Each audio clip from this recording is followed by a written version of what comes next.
Welcome to Issues of Contemporary Politics with Dr. Brovkin. Today I'd like to talk about BRICS Summit in Kazan, a truly historical event which opens up a new era perhaps in the international relations and the economic order. This event has been almost neglected by Western media, and those commentaries that I have heard have all talked about Putin and his success in terms of overcoming isolation of Western powers.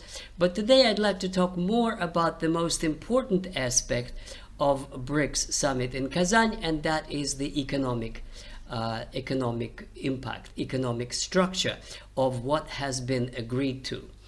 Now, first of all, I'd like to start with the effect that the impression that I had of Mr. Putin and his emotional response to BBC correspondent who asked him why, if the purpose of BRICS summit is to produce a more just order and security for all, why was Russia conducting a war in Ukraine? To which he gave a very emotional response saying, is it just that NATO was expanding? Is it just that it was building its labs and bases on the territory of Ukraine, a former territory of the Soviet Union? But most important was that he said we were shown our place, which means that Putin actually was very upset, was very humiliated when he was expelled from G8, when NATO kept expanding, when Russia considered itself a great power for the last 300 years, and all of a sudden the West kept smiling, but at the same time doing its expansion of NATO as of 1997 and then 2004. And I think this kind of trauma of being reduced to a third-rate power is exactly what drove Mr. Putin to initiate this. First it was RIC, Russia, India, China, and then it was BRIC when Brazil joined in, and then BRICS with South Africa. And today this association has 10 members, and there are 36 countries that participated in the meeting in Kazan and are going to be incorporated one way or another, is a new term which created a partners of BRICS. Now, one other very important historical point about the origin of BRICS and the way these countries perceive themselves on the world arena. I've just mentioned that Russia felt humiliated by the arrogance of the West in early 2000s. But let's look at the other one, India. India, a very psyche of India is connected with, first of all, its colonial past and the humiliation of being a colony of Great Britain. Well, Britain considered India is British. Well, it resents being British. And the second ingredient to India's self-perception is, of course, Gandhi and his message of non-aligned movement. India was the leader of a non-aligned movement. Non-aligned meaning it didn't want to join either the Soviets or the Western powers. And in that sense, this what Prime Minister Modi said, that it's not BRICS is not anti-Western, it's non-Western. And that's the best way to describe itself. It's a non-Western association of nations that are seeking to invent, create, and solidify alternative methods of trade between themselves. Now, if we look at China, the very psyche of China today is connected with what they call 100 years of humiliation. And that is the Opium Wars and the times when China was divided up between the great powers. If we look at South Africa, its very psyche today is connected with the apartheid regime, which it overcame, and this feeling that injustice was done, and therefore the West is guilty by association with that regime. If we talk about Brazil, it's also a feeling of complete domination by the United States of all Western sphere, which was presumed to be an American sphere of influence. If we look at the new members, of BRICS, then of course one realizes that Iran is the very contemporary idea of Iran is its resentment of the United States over the support of the Shah of Iran, a murderous dictatorship which was put in place by the coup d'etat organized by the CIA in 1953. If we look at Ethiopia, Ethiopia has a trauma it has not yet overcome, which was quite recently, less than 100 years ago in the 1930s. Italy conducted a murderous war against Ethiopia, bombarding, using the cities, killing civilians, using poison gas. And of course this trauma, which was of course a colonial past, is something that is very much a part of contemporary self-identity of Ethiopia.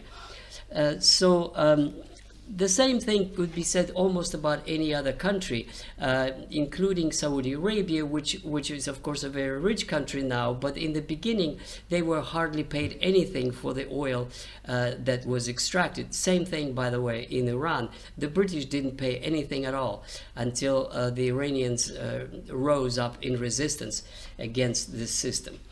So that's the origin of BRICS, the resentment of the West and the colonial past and the humiliations that were suffered by these countries. Now, what exactly is now that they agreed upon? And this is the economic aspect. I mentioned also that there is, of course, the political aspect, the security aspect, the political aspect, the cultural aspect with lots of exchanges and so forth. But the most important one is the economic. So I now turn to a brief survey of what exactly was decided. Now, what was decided was to find mechanisms to overcome the sanctions, number one, and also the controls of the dollar and of the system that is controlled by the dollar or the euro. Any transactions done in dollars would of course benefit the Americans, but they would know it and they would be able to stop it. Let me just give you one example. President Trump, in many of his speeches, says that when Iran wanted to sell its oil to China, Trump, would say no, and they would not be able to do so. This is exactly what the BRICS countries want to overcome, because it is not up to Mr. Trump to decide who Iran wants to sell its oil to. It's a sovereign right of each nation to sell whatever they want to whoever they want. And therefore, this imposed controls smack of imperialism and colonialism, and that is exactly what is being decided to overcome. So the mechanisms that I will list now are designed to overcome Western sanctions, to overcome the dominance of the dollar, and to make it untraceable, unsanctionable, and a free, independent trade between sovereign countries. Now, the mechanisms are essentially equivalent of the similar ones in the West. One is called BRICS Clear, which is exact parallel to Euro Clear. Now that means it's a kind of a marketplace of digital stocks and bonds and exchanges and deposits, which are clearing this clearinghouse in the direction of who deposited what to whom. And this is where, by the way, the Europeans have arrested $300 billion worth of Russian assets. And of course, this is the stupidest thing that they did, because this gave impetus to many countries to say, okay, so they took Venezuelan money, they took the Russian money, probably would be a good idea to create a system where your money would be safe and nobody could take it. And that is the answer, which is BRICS Clear. But also, while you're clearing it, there's got to be an instrument to do so, and that is the next new item which they have created or are in the process of creation, which is called bloc-chain payment system, which is designed to transmit data from central banks to central banks. So the way it's supposed to work, as I understand it, is that instead of banks sending messages to other banks, such as SWIFT, in the transactions, they will be sending the messages to their own central bank, and their own central bank will send the messages about transactions to the other central banks. And this is going to be done in this blockchain, which means digital platform. It would be digital yuan, digital rubles, digital rupees, or some kind of equivalent of a currency other than the dollar. And that means that it would be untraceable, it would be digital, it would be controlled by the central banks, and that would avoid sanctions. For example, if one company is buying something from the United States, but is also selling it to Russia or to some other country of BRICS, now the United States would sanction this company, those banks, such as Chinese banks, for trading with Russia, which is under sanctions. Now, this mechanism would allow them to go to their own central banks, and their own central banks will go to the Russian central banks, and the transaction would be untraceable, unsanctionable, undetectable. And that is the very, very purpose, to create a system that is not under the control of the United States. The next one is exactly connected to the one I'm mentioning now. It's called BRICS Bridge. A bridge to what? It's a bridge between currencies. Let me give you an example. Right now, the Europeans refuse to buy Russian oil. So what happens is that India is buying a whole lot of Russian oil and selling it to the French and to the other Europeans. And then Russia is getting a lot of rupees, which is the Indian currency, and they don't need that many rupees for bilateral trade. So they have a surplus of rupees. The Russians do. What do they do with these rupees? They need to buy things from China, but the Chinese want to be paid in yuan, their own currency. This is what the bridge is all about. The bridge is a settlement mechanism between the member countries where various currencies are transformed into their equivalents. And it's not really a currency yet, but it's a digital form, which is backed by oil or by minerals or by gold, as a mechanism to facilitate trade between these countries, bypassing the dollar. And the final one that I'd like to mention is called the reinsurance. Now, as we all know, in order to have the ships that carry oil go to the major ports, they have to be insured. And almost monopoly in insurance of insurance companies is Lloyd's of London, the reinsurance corporation. And that is when there are sanctions, then they wouldn't allow Russian ships to go because they're not insured. And that limits the capability of trade. That's the answer to Lloyd's of London. There will be a BRICS reinsurance corporation, which would insure insurance companies that would provide insurance to Russian vessels or Iranian vessels or whatever that are under sanctions, and they would be able to conduct trade without interference. So the most important takeaway from this all is that the Western powers expelled Russia from G8. It was happily a member of G8, and this was the time before 2014 when the Russians were welcome in the Western Club of Nations, and they were cooperating in trying to become a member of the World Bank and the IMF, and so these days are gone. When they excluded Mr. Putin from G8, little did they know that it would come to haunt them. And this is what BRICS is all about. It's an association of countries that is not going to be bound by rules created by Washington and the controlled by Washington IMF. It would create its own facilities to do the trade. And now let me put it all in a little bit of a historical perspective to sum up.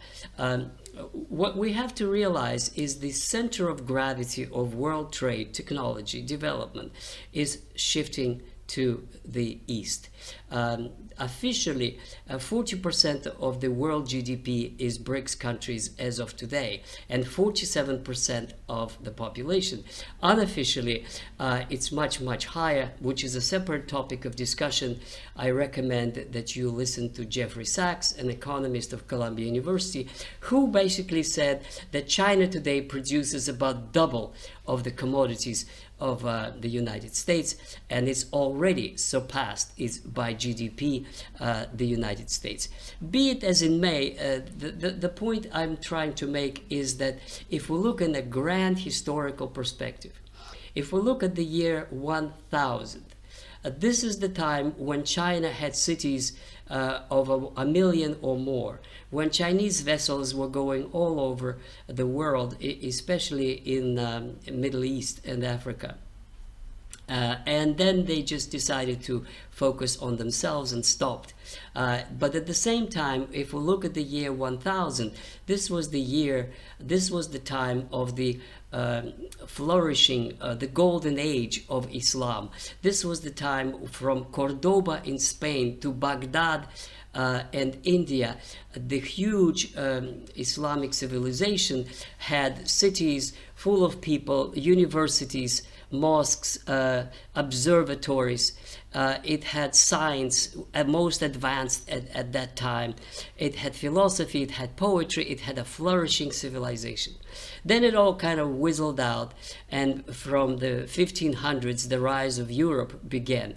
And even then, in the year 1500, it was 1550, Suleiman the Magnificent, that had the most powerful military in the Mediterranean, controlled half of the Mediterranean, and its armies went all the way to Budapest and the walls of Vienna.